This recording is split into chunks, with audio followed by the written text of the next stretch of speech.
to go. Cool!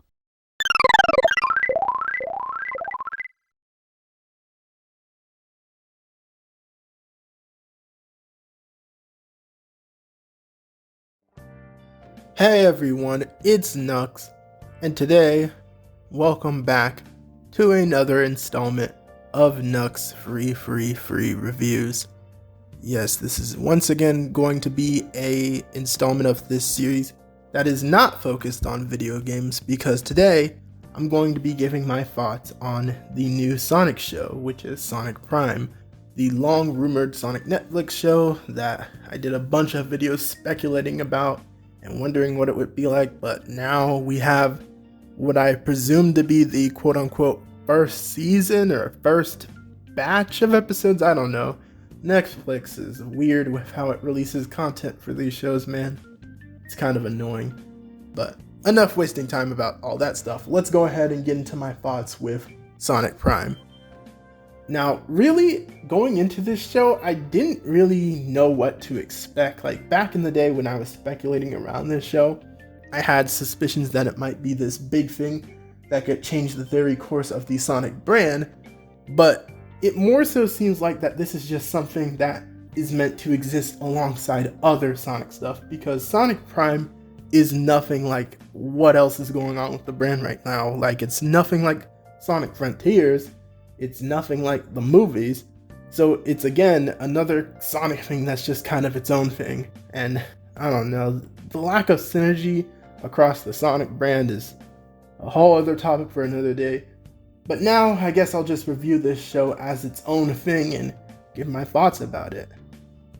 So the general premise of Sonic Prime is that it's a show that's loosely based off of the game universe that focuses on Sonic and this multiverse known as the Shatterverse.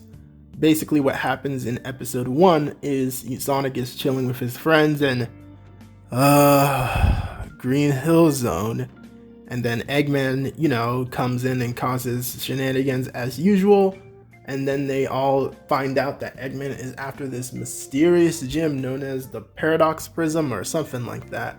But basically, when he tries to get a hold of this gem, Sonic intervenes, but in the process of intervening, he breaks the gem and creates the Shatterverse, which is this weird multiverse plane that has different versions of Green Hill that they live in, and each one has different versions of the characters, a different theme, and it's basically about Sonic traveling between these different worlds and interacting with these different characters, and that's the general gist of Sonic Prime. So what are my thoughts on the gist of this show and how it works between its episodes? Now, going into this show, I thought it was okay. I guess if I had to compliment something first, I liked the general energy between the main cast. First off, in terms of how everyone sounds, I think everyone sounds Like, Sonic specifically, I think for sure is the strongest voice actor. Like, you already know when I gotta talk about Sonic voice acting, I immediately gotta bring up and dunk on Roger Craig Smith's Sonic. And yeah, this guy, whoever, Devin Mack I think is his name, he does a great Sonic voice, and I just think he does a way better Sonic portrayal than whatever the heck is going on in the games right now. And I don't know what it's gonna take to make the game universe Sonics have a decent voice again, but it needs to happen. But yeah, I like Devin Mack for Sonic in terms of his general voice. The other characters were just kind of okay for me. I think the Eggman guy, he's certainly no Mike Pollock, but I think he does a decent job. And then everyone else is just kind of okay for me. Tails is alright. I think he's pretty good. Knuckles is just like, it's not annoyingly boring like the game universe Knuckles was at a point, but he is definitely still off from my ideal voice for Knuckles.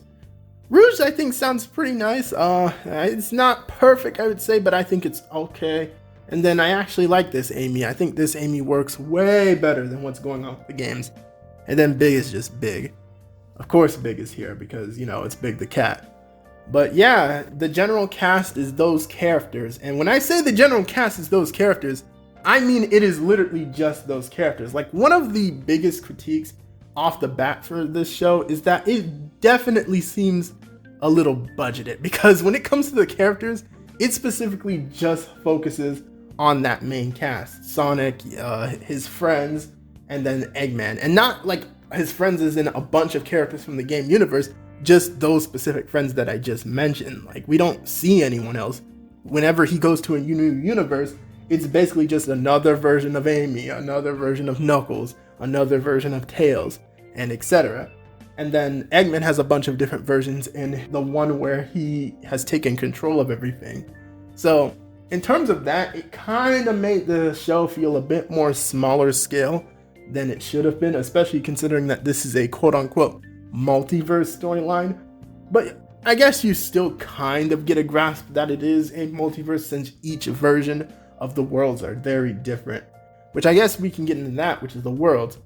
First off, you already know that I don't like that they treat Sonic's general world as Green Hill Zone.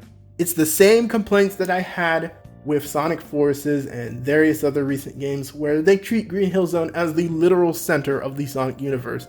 And it's gotten so bad to where it feels like the other characters don't have homes outside of Green Hill Zone. Like, why is Rouge here?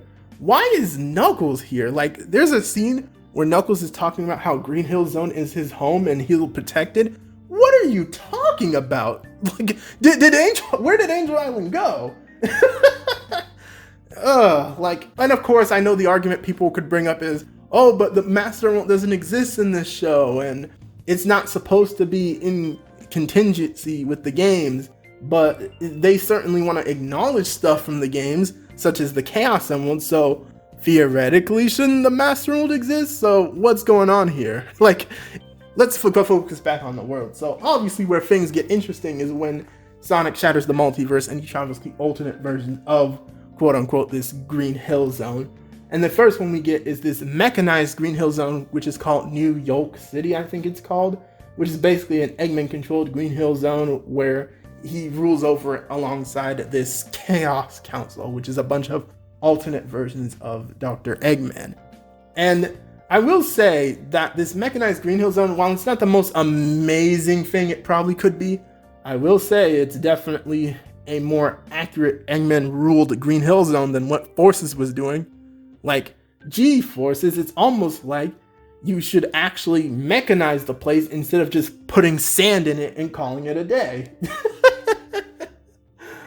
But now let's talk about the Chaos Council. Basically, it seems like they're going to be the main villains for this series, because this is the first world Sonic ends up in, and it seems to be the one that keeps reoccurring as Sonic travels throughout the different worlds. And the Chaos Council are basically different alternate versions of Eggman, and it seems like the theme that separates them is age gaps. Like, we have a baby Eggman, we have a teenage Eggman, we have a young adult Eggman, we have a like mid-50s or something Eggman, and then we have an old man, Cranky Kong Eggman. And that's basically their character traits. They're different Eggmans, and their characters are separated by the fact of their age gaps. And my opinion on that is, I just think it's kind of lame and boring. Like, I think this could have been a chance to do some interesting new characters or some cooler different variants of Eggman, have something that actually distinguishes each one and makes sense that they would clash. But no, it's just the fact that they're different ages, and that's why they clash, and that's why they have different ideals and stuff like that. But overall, I think they do a decent job of making the Chaos Council a threat, because unlike Eggman in the games right now, who seems to like goofing around and other stuff, they very much have a goal. They want to get a hold of these crystal pieces and use them to take over the multiverse. At first, it's about sustaining control of the city and world that they already have control over, but now they want to take over other worlds, which fits Dr. Eggman. So I was like, okay, well, overall, I guess that works. And in terms of those first few episodes where we're really focusing on New York City, I think it's all right, especially when we get to some of the fight scenes and there are actually some decent choreography and action. Like, one of the things that I think is really cool about this show is it does definitely focus on the action. And as people know, that was a huge problem I have with some past Sonic shows, where sometimes it feels like they want to lean too much on the comedic and cartoonish elements, and just as a result don't feel like proper Sonic shows. Gee, I wonder what specific Sonic show I'm referring to. But yeah, clearly, like, just from that alone, that makes this show already so much more watchable than god dang Sonic Boom and so much of Sonic X. Just the fact that this show feels like it's moving at a somewhat decent pace and there's actually some decent action. However, the show, while there is some decent action and there is some interesting story beats here, overall you can definitely still tell that this show is a kid show, because sometimes the humor is just it's what you'd expect from a modern cartoon these days. But other than that, the show is manageable, I guess, on that surface level. In terms of other elements of New York City, they have a resistance, again, just like Forces. I swear, this whole world is basically Forces, but just slightly better. That's basically what this world is. It's just Sonic Forces if it was actually written by someone a little more competent. And we have a Rebel Rouge, we have a Rebel Knuckles. And what I think is most interesting, though, and probably one of the most interesting multiversal counterparts, is we have a multiversal Tails, who is basically this emo, kind of harsher Tails, due to the fact that he never met Sonic and he continued to be bullied. And I think his name is Nine. And overall, I like Nine. Like, I like the idea that one of the multiversal counterparts Sonic meets is a Tails that didn't have Sonic to lean on. So obviously he's going to be a bit edgier and overall not like the Tails we know. And as a result of that, his dynamic with Sonic and other characters is actually pretty interesting. I think for sure he's one of the best written characters of this show. Also, I think it's neat that the bullies that pick on him are the same ones from Sonic Origins. I think that's some interesting continuity, but that's basically it. Which that brings me to the sprite scenes, where occasionally they'll have scenes where they animate them like the Genesis sprites, but they kind of look trash, bro. Like, I've seen better Sonic sprite animations on YouTube, bro. Like, some of those sprites just look so ugly, and the way they move is just, ugh. Like, I see what they were going for, but it's just kind of dumb.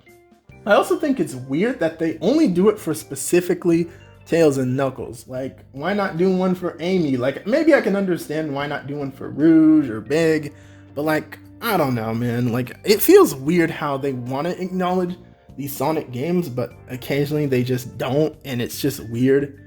I don't know about all that stuff. But anyway, so New York stuff, while it wasn't perfect and overall I just thought it was kind of just it was definitely probably the most watchable Sonic show at that point in ages. Like, the show was just pretty tolerable to me, and I just enjoyed that part of the series. But once Sonic leaves New York and starts jumping between some of these other worlds, I'm not gonna lie, the series starts to drag really bad. First, we go to this jungle world where we have alternate weird caveman-like counterparts to the other characters, and they're getting their butts kicked by this quote-unquote monster that's taken over the bottom part of the world. And when Sonic goes down to see who it is that's taken over, it's this evil version of Amy that acts like freaking Poison Ivy because she can like grow plants with the shard, and she just overall hates the fact that they're hurting the plants. And it is just weird.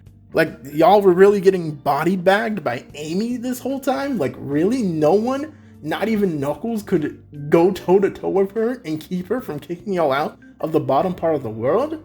Like, it would make sense if she had the shard from the beginning and she had some strong plant-like powers from the start, but no, it was literally just Amy and a big bird, and I'm just in there like, bruh, y'all really couldn't do nothing about that? That's crazy to me. And that world especially just feels like such a drag, because Sonic has to go through the motions of trying to explain to his friends that, oh, we know each other, but obviously they're not going to believe him because he's from a different universe. He should get this by now. And then he tries to talk Amy into not beating people up, but she insists on it because, you know, it's not the same Amy. But one thing I do want to comment on in terms of Sonic and his dynamic between these multiversal counterparts of the characters is I do like how he tries to apply lessons in the way that he knows these characters to these multiversal counterparts, because it feels like in this show, more than any other Sonic media in ages, Sonic really understands the personality of his friends. Like, a lot of people have been talking about how Sonic is kind of off character in this show. And in a lot of moments and in a lot of ways, I think he definitely is, because as usual, he quips way too much. Like, the amount of times he says "gotta go fast" alone made me want to bang my head into my desk, bro. Like, I cannot stand that quote. Like, at this point, they might as well sing the full Sonic X theme song with how much they say it. I'm so sick of that quote. Like, we get it. Gotta go fast is something Sonic is well known for, but stop, please. But anyway, before I lose my sanity, I do think Sonic is in character in a lot of ways in this show. And the fact that he does have a decent understanding to the personality of his friends, and while he is neglectful to them in some ways in this show, it's not neglectful in the sense that he's straight up a jerk like in the games currently. It's in the fact that he's so carefree to the point where he doesn't appreciate his friends and the help they provide him and stuff like that. So seeing these different multiversal counterparts that are just so either at odds with each other or just so different from the way he knows them, I can see the moral that they're trying to go for. They're making Sonic be more appreciative of his friends, while at the same time not making Sonic too much of a jerk to his friends, and I kind of like that element. However, Sonic is definitely pretty, he can be a little bit ignorant and foolish, to say the least, in a lot of moments in this series, and it's definitely a drag to get through. So after this jungle world, he goes to a pirate world. And this is another world that I didn't think was that interesting, obviously because the whole world is surrounded by water, and they gotta do a bunch of pirate ship shenanigans. It's obviously not gonna be that interesting with the action. It's like most of the action revolves around jumping between the boats and having sword fights, and it's just it's too generic and not that Sonic feeling for my taste. And when we get to this pirate world especially, that's where you really start to notice the budgeted character use, because like, bro, like at this point I feel like you could bring in at least a few more characters. Like, I feel like bringing in characters like the Chaotix or Cream or even Blaze at this point could spice this up and make it more interesting. But because we're again just dealing with alternate versions of Tails, Amy, Knuckles, and Big, it just feels repetitive once it gets to the pirate world. And I feel like if this is the formula where Sonic just jumps between worlds, meets alternate versions of those specific friends, and maybe a couple of plot shenanigans from the New York City stuff pop back up, it's just going to continue to feel so repetitive and boring. But yeah, the series ends on a cliffhanger with Shadow, and that's about it for this set of episodes. Now, speaking of Shadow, let's talk about him. So obviously the main cast is basically just Tails, Knuckles, Amy, and Big, and then Eggman is there with his counterparts and stuff like that. And oh, I should also mention there is OCs. Like, it's not like it's only them. There are the OCs that kind of look like the ones from Sonic Forces, but they don't really matter too much to me. There is this one moment with this one OC that's like so insistent of like shooting Sonic with the plasma gun. I thought that was funny. But other than that, like, the OCs aren't really noteworthy, and it mainly focuses on those specific characters. But let me talk about Shadow, because without question, Shadow was the most annoying and infuriating part of this show. I said this on Twitter. I predicted this. The moment I saw Sonic and Shadow fighting in the promo, I knew that they were probably going to get Shadow's character wrong, because what does Sega not understand? That Shadow is not just some mindless doppelganger that fights Sonic for no reason. Like, that seems to be what they think he is, right? Right? Because whenever we see him, that's literally all he does. And in terms of his writing in this show especially, it is god-awful. It is god-awful. Like, Sonic is running to help his friends with this whole situation with the multiverse stuff, and Shadow comes out of nowhere and clotheslines him, and then they just start fighting for literally no reason. Like, there's literally no reason for them to fight. If he's presumably on their side, he should theoretically be heading with Sonic to that location and helping them out. But no, he's getting into a fight with him for literally no other reason other than he's Shadow. He has to fight Sonic because it looks cool. Like, his writing is just god-awful. And then they just kind of sidelight him for the rest of these episodes. Like, he apparently, I guess, got knocked into some alternate part of the Shatterverse, and he's trying to talk to Sonic, but by the time he finally gets to talk to Sonic again, he attacks him again like some mindless idiot.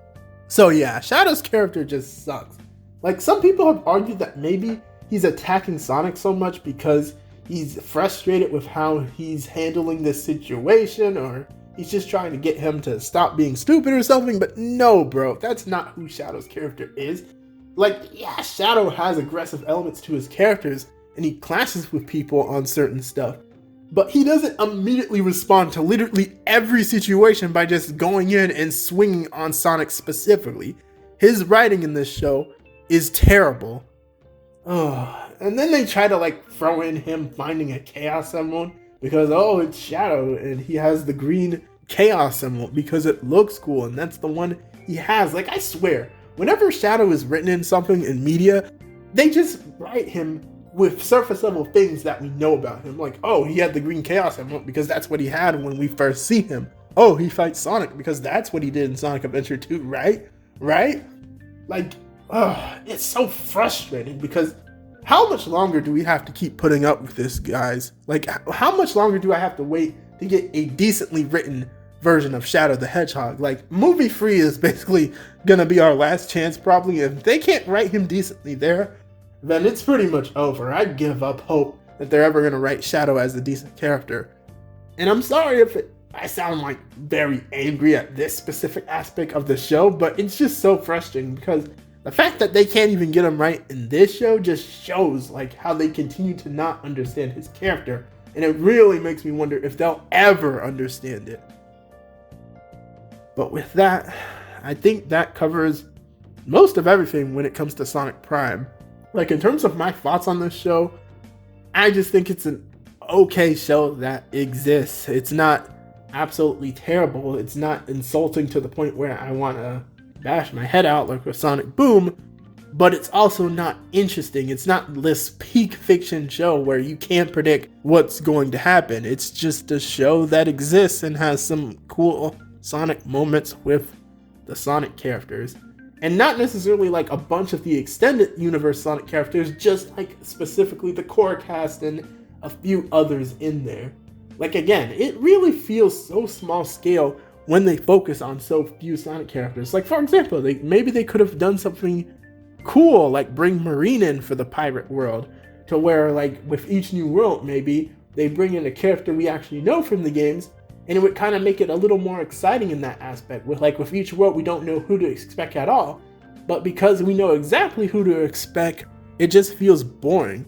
And let me also say that because Sonic is hopping between different worlds with different counterparts of his friends, we don't get to spend time with the versions of the characters that are regular. Like, we don't know much about the regular version of Knuckles in this show or the regular version of Amy, because we're meeting different counterparts that all have different personalities, different stories about them and stuff like that.